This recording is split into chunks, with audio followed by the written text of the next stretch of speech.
MP के सीहोर का कुबरेश्वर धाम एक बार फिर से चर्चा का विषय बन गया। महाशिवरात्रि पर्व पर कथावाचक पंडित प्रदीप मिश्रा के आश्रम कुबरेश्वर धाम में 7 दिवसीय रुद्राक्ष महोत्सव के लिए लोगों को आमंत्रित किया गया था, जिसके चलते भोपाल इंदौर हाईवे पर भयानक जाम की स्थिति पैदा हो गई। बताया जा रहा है कि करीब 20 लाख जनता कुबरेश्वर धाम पहुंच गई। ऐसे में गुरुवार को अनुमान से ज्यादा जनता पहुंचने से हालात बिगड़ गए। भगदड़ मची और लोग कुचले गए। एक महिला की मौत भी हो गई। शुक्रवार को दूसरे दिन भी कुबरेश्वर धाम में यही हालात बने रहे और श्रद्धालुओं की भीड़ लगी दिखाई दी।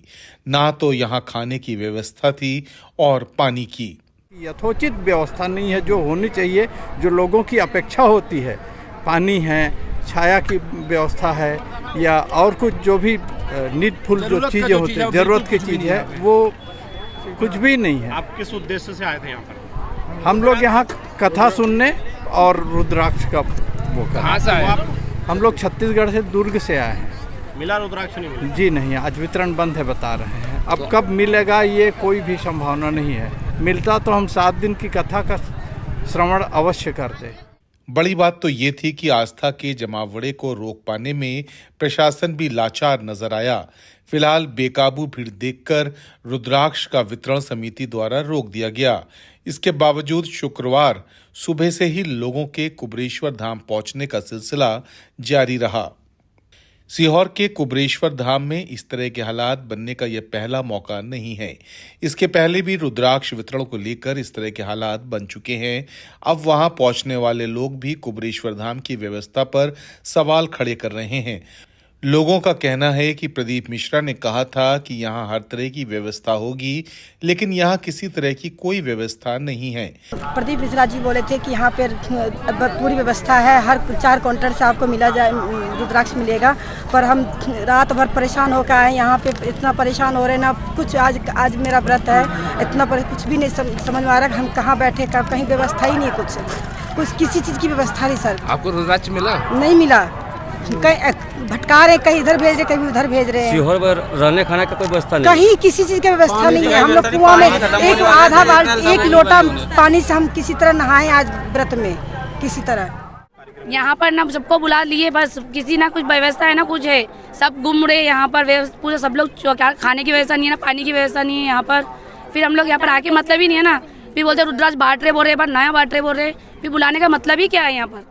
लोगों का कहना था कि यहाँ ना तो सही जानकारी दी जा रही है और न ही किसी तरह की उपयुक्त व्यवस्था की गई है।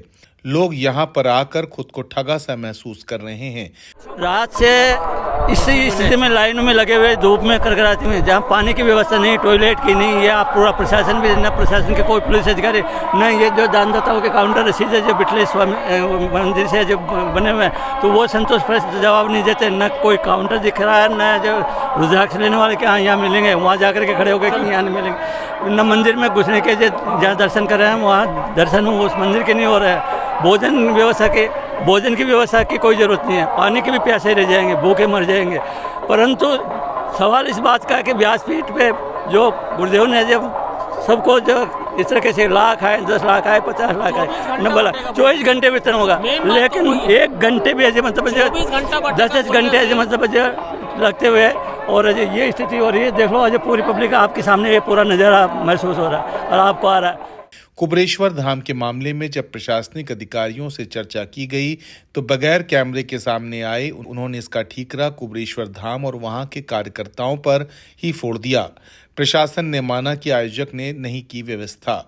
महाराज को अपने स्तर पर भी व्यवस्था करनी चाहिए थी। आयोजन सरकारी नहीं है, इसलिए अव्यवस्था फैली। जनता ही ऐसे बाबाओं की दीवानी है। नेता शरणागत हैं, बाबा लोग मजे कर रहे हैं।